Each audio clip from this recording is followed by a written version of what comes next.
Olá, aluno! Olá, aluna! No vídeo de hoje, a gente vai falar sobre integrais triplas em regiões que são paralelepípedos, ou seja, caixas, que é a forma mais simples que a gente pode ter de domínio para esse tipo de integral. Então, vamos lá ao nosso quadro. Integrais triplas, pelo próprio nome, dá para a gente perceber que elas estão relacionadas a domínios que são tridimensionais. E essa é a diferença maior que a gente tem em relação às integrais duplas. As integrais duplas, elas tinham domínios no plano e nós tínhamos uma motivação tridimensional a partir das superfícies que nós usávamos no integrando e nós gerávamos, então, na definição geométrica mais simples para integrais duplas, a gente tinha uma superfície, o domínio no plano e, através do cálculo da integral dupla, nós obtínhamos o volume abaixo dessa superfície e acima do domínio, desde que essa função fosse positiva, essa função de duas variáveis. Aqui a gente não tem uma motivação geométrica tão clara para o cálculo de uma integral tripla. O que nós vamos poder visualizar geometricamente são os domínios de integração, que são por si só já tridimensionais. Então, vamos iniciar nossos estudos por uma caixa retangular. Podem pensar, então, num paralelepípedo, que é a figura tridimensional, né, equivalente a um retângulo, no caso plano, né? Então, eu tenho tanto a variável x, quanto a variável y, quanto a variável z, variando em intervalos que são essencialmente numéricos. E isso é extremamente importante. Sendo assim, nós podemos pegar uma caixa, né, definida, e fazer com que essa caixa seja particionada a maior quantidade de vezes possível para que a gente consiga colocar esses pequenos volumes ali como partes dessa discretização do nosso domínio. Quanto mais volumes pequenos nós colocamos, melhor a aproximação. Então, a gente acaba definindo uma integral tripla de forma semelhante ao que nós definimos a integral dupla, de forma semelhante ao que nós definimos a integral para funções de uma variável, como o limite, e aí se você tiver alguma dúvida, tá na descrição as duas definições, tanto de integral para funções de uma variável, quanto de integral dupla em domínios que são retangulares, no caso, numa integral definida. Então, a gente vai ter aqui o limite quando LMN tende a infinito. Quem são LMN? É a quantidade de pedaços que eu particionei o intervalo em relação a x, em relação a y, em relação a z. E essa função com esse trio ordenado asterisco vezes ΔV é o volume desse infinitésimo. E daí, aqui é o volume do infinitésimo multiplicado pela função. Então, a gente tem uma associação que faz com que essa integral ela seja o ideal no infinito. Se esse limite existe, eu consigo fazer o cálculo da integral tripla.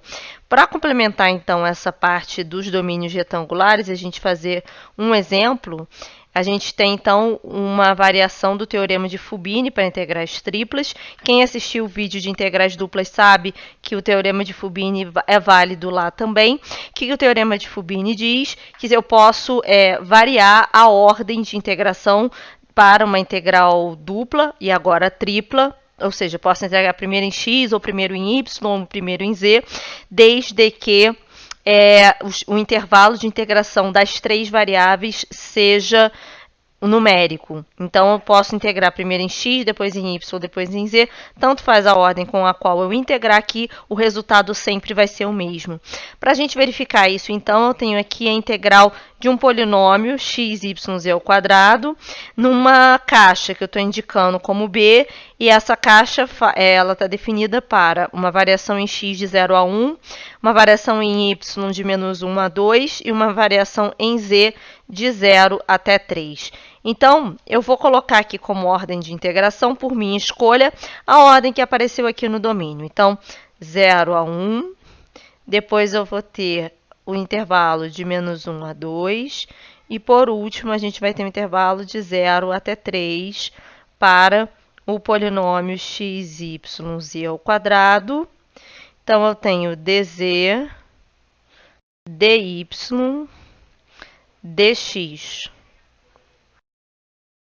Então, eu tenho aqui a integral de 0 a 1.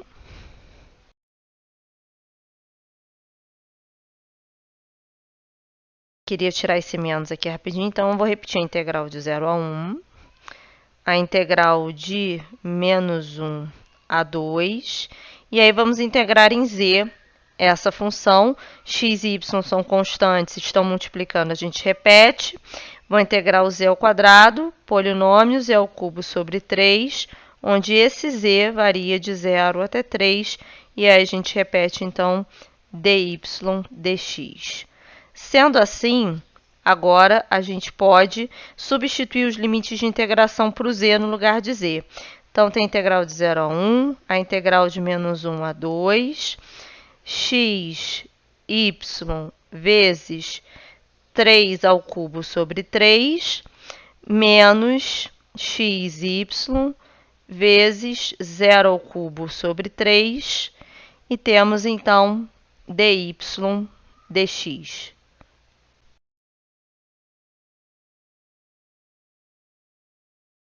Integral de 0 até 1, integral de menos 1 a 2. Aqui eu vou poder cancelar o 3 ao cubo com o 3 que está no denominador. Então, eu tenho aqui 3 ao quadrado, esse 3 vai embora, como aqui é 0, esse termo todo é 0. Eu vou ter, então, o polinômio 9, x, y, dy dx. Agora, a gente vai integrar esse polinômio em relação a y. Então, repito o intervalo de 0 a 1, 9x y ao quadrado sobre 2, variando de menos 1 a 2, dx.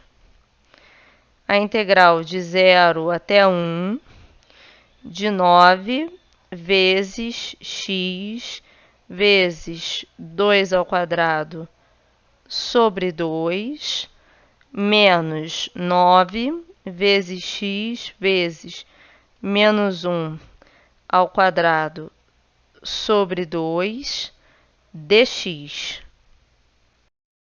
Então, tem a integral de 0 a 1, vamos fazer ali as contas. Essa primeira integral eu posso cancelar aqui.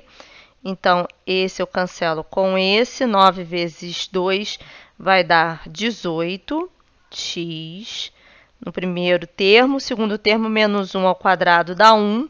Então, eu vou ter menos 9x sobre 2 dx. Tenho a integral de 0 até 1. Vou fazer aqui o MMC, que é 2. 2 dividido por 1 dá 2. 18 vezes 2, 36x menos 9x dx. Então, nós vamos ter a integral de 0 a 1, 36x menos 9x, 27x sobre 2 dx. E agora a gente vai integrar em x, então, 27x ao quadrado. Já tínhamos o 2 na integração vezes o 2 já tínhamos, sobre 4, variando de 0 a 1. Então, eu tenho aqui 27 vezes 1 ao quadrado sobre 4, menos 27 vezes 0 ao quadrado sobre 4.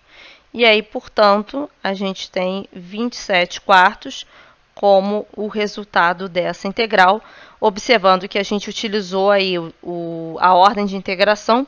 Aqui eu escolhi, poderia ter sido escolhida qualquer outra ordem que esse resultado de 27 quartos ele aconteceria, tá bom? Se você gostou desse vídeo, curta, compartilhe. Espero vê-lo numa próxima. Até mais. Tchau, tchau.